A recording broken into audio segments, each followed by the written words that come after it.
vos talents étaient en fait devenus freelance et si vous recherchiez au mauvais endroit parce que justement, eh bien, ils ont décidé de se lancer dans cette carrière solo et pourtant, peut-être qu'il y a des solutions pour aller les chercher, ces freelances et ces talents.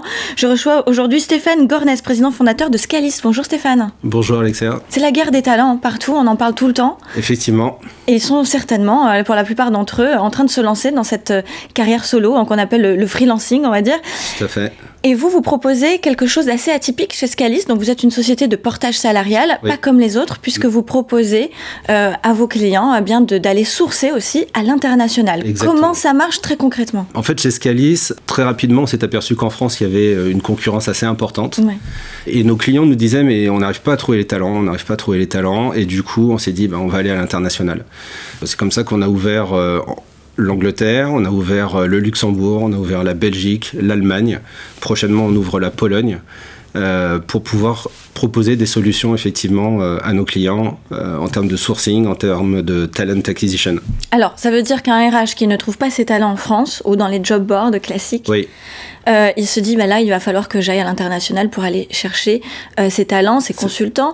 Et alors, ça veut dire quoi? C'est-à-dire que vous facilitez cette approche des talents internationaux aux entreprises françaises et donc vous leur mâchez un petit peu le travail administratif, on va dire. C'est ça. D'un côté, on mâche ce travail effectivement administratif. De l'autre, on a mis en place une plateforme qui permet justement de sourcer tous ces talents à l'international. D'accord. Et qui met à disposition justement ces talents à nos clients. Et puis, effectivement, on apporte une solution administrative puisque demain, vous pouvez embaucher un consultant en Pologne, vous pouvez embaucher un consultant en Allemagne, etc., par notre intermédiaire. Donc, la question administrative ne se pose plus, pas de questions RH non plus, puisque Exactement. ça ne concerne pas finalement cette partie, on va dire, de droit social et de toute la lourdeur qu'il peut y avoir en France. Tout à fait. Mais vous faites aussi autre chose, vous aidez aussi les entreprises à s'implanter finalement quelque part dans ces pays, oui. Sans s'implanter. Oui. Exactement, parce qu'en fait ça permet aux entreprises de tester un pays, de tester une implantation par l'intermédiaire justement du portage salarial. Voilà, j'ai envie d'aller, là dernièrement on a eu un client qui voulait aller en Angleterre mais qui est un client allemand. Il a pris en fait par notre intermédiaire, il a recruté une personne. Et ça lui permet de tester le marché anglais. Et si ça fonctionne, peut-être que demain, ils vont créer une filiale. Mais ça va permettre effectivement de se lancer. D'accord, donc oui, donc vous êtes vraiment très bien implanté à l'international, puisque donc un client allemand peut vouloir travailler avec une entreprise polonaise sans forcément avoir un lien avec la France. Exactement, ouais, tout à fait. Donc aujourd'hui, qui sont vos, on va dire, alors j'ai deux questions. D'abord, qui sont vos talents? Qu'est-ce que vous avez, on va dire, dans votre panier? On est spécialisé dans l'IT et dans les managers de transition. Donc managers de transition, alors du coup on va au-delà de l'IT, on peut trouver des DRH, des DG, des directeurs commerciaux. D'accord, des fonctions support aussi. Des fonctions support, etc. Mais sinon c'est principalement de l'IT, où là en fait on va avoir tous les profils aujourd'hui que tout le monde recherche. De toute façon... Toute l'Europe les recherche. C'est difficile pour vous de recruter à l'international les freelances?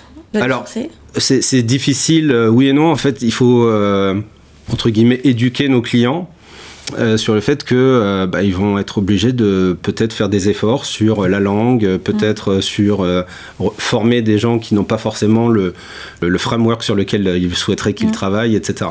Voilà. Mais sinon, aujourd'hui, les talents sont partout et le fait qu'ils soient freelance, ça donne justement cette possibilité de mobilité sans aucun problème. Et sur le marché français, vous constatez que les talents, alors après il faudrait définir ce que c'est qu'un talent, mais en tout cas, quelqu'un qui a beaucoup de compétences, qui maîtrise énormément une technique, une technologie ou son métier tout simplement, oui. A tendance à vouloir s'orienter vers du freelancing? Oui. C'est vrai? Clairement. Oui, il ne veut plus être salarié. Il ne veut plus être salarié. Oui. Moi, je viens du monde de l'ESN.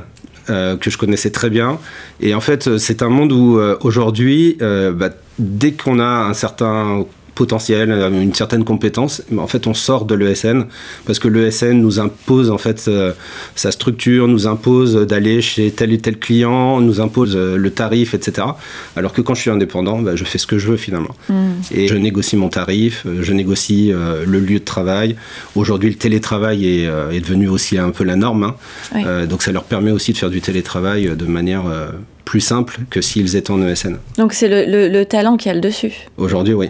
C'est vraiment ça. Ouais. Et c'est la complexité hein, dans les cabinets de recrutement, chez les RH, en fait, c'est ça, parce que on se bat pour savoir où ils sont et comment faire pour les attirer, mais en fait, il faut attirer aussi les freelances. Oui, exactement. Et donc, il y a une autre stratégie à avoir. Oui, tout à fait. Et du coup, nous, on propose en fait ce qu'on appelle une solution de One Billing Point. D'accord. En fait, ce qui permet aux clients d'avoir un seul point d'entrée pour pouvoir gérer justement tous ces indépendants, tous ces sous-traitants auxquels ils font appel.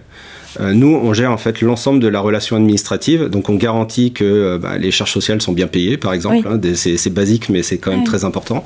On garantit qu'ils sont à jour de leurs cotisations, etc. Et donc du coup, pour les clients, c'est extrêmement intéressant d'avoir cette relation unique avec Scalis.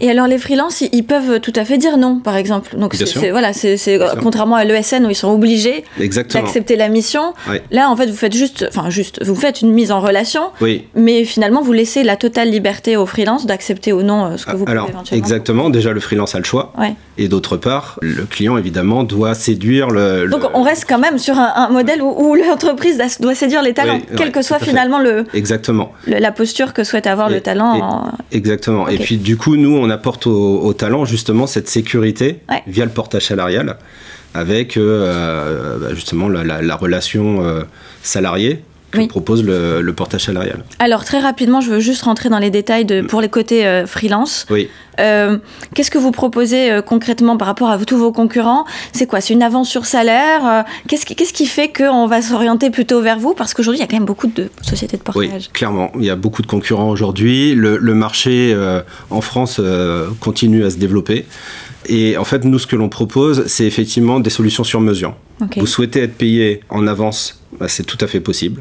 Vous souhaitez être payé au moment où le client vous paye, c'est tout à fait possible. D'accord. Enfin, nous paye, oui. C'est tout à fait possible.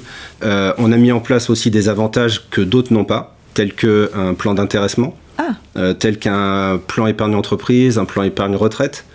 Ça, c'est un vrai avantage concurrentiel qui permet effectivement de projeter aussi le consultant sur l'avenir et se préparer sa retraite, etc. Quoi. C'est pour ça que vous les fidélisez. Exactement, c'est comme ça qu'on les fidélise. Bravo, très bien joué. Merci infiniment Stéphane Gornès, donc président fondateur de Scalis. Encore une fois, voilà, ça nous donne envie de se lancer dans le freelancing, pourquoi pas. Ils sont là en tout cas, les talents sont là. Merci beaucoup d'être resté avec nous jusqu'à la fin de Rendez-vous RH, je vous dis à très bientôt. Merci.